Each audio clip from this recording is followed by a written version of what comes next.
In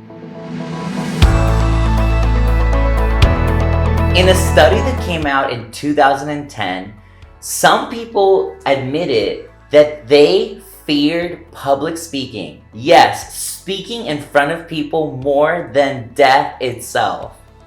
Public speaking can be one of those skills that a lot of people are afraid to do. I remember when I was younger, in high school, and even in college, I was very self-conscious, and the thought of getting in front of an audience scared me almost to death.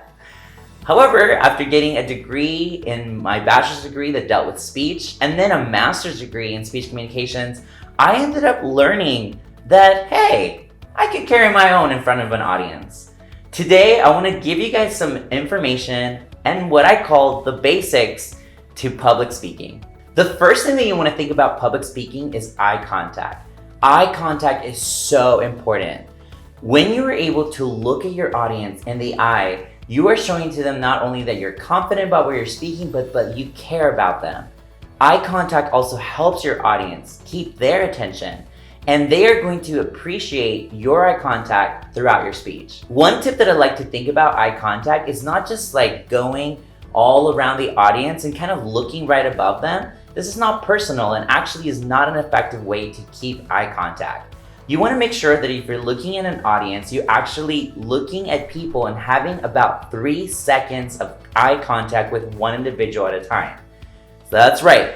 You want to be looking at people for at least 3 seconds. That is what most people would consider effective eye contact.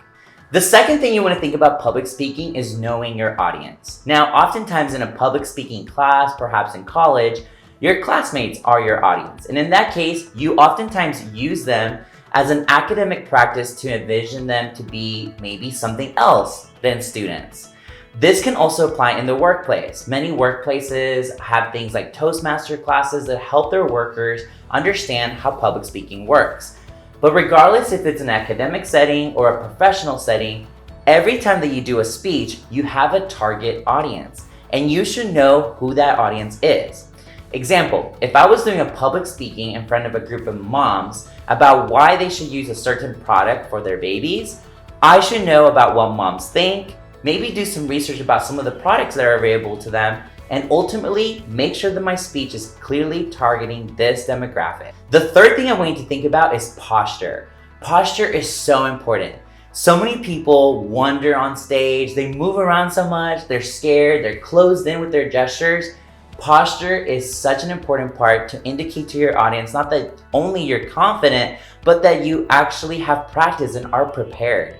So my biggest tip about posture is stand up straight. Don't move too much. So plant your feet at a nice, maybe shoulder width apart. Bend those knees. You don't want to be fainting in an audience. And ultimately, that posture needs to stay firm and connected. Think about your upper body as the only things that can move from side to side using good gestures, and your feet are planted.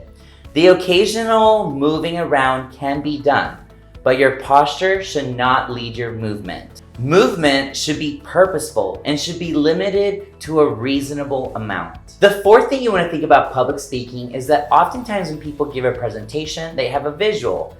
And nowadays, that visual is oftentimes in the form of a PowerPoint or perhaps a Google slide presentation. PowerPoints are effective, but they are not your speech. You are still the most important part of your speech. And so while that visual creates emphasis with pictures, graphs, tables that you're showing, the one thing that it only should have is just your basic outline, or those few words that help the audience understand what you've already told them. Do not use your PowerPoint as the speech itself. It is just a secondary part that complements what you're already telling your audience. And my final tip about public speaking is to have energy. I hope that throughout these videos, Jordan and I have used good energy that's kept you excited about our topics and interested.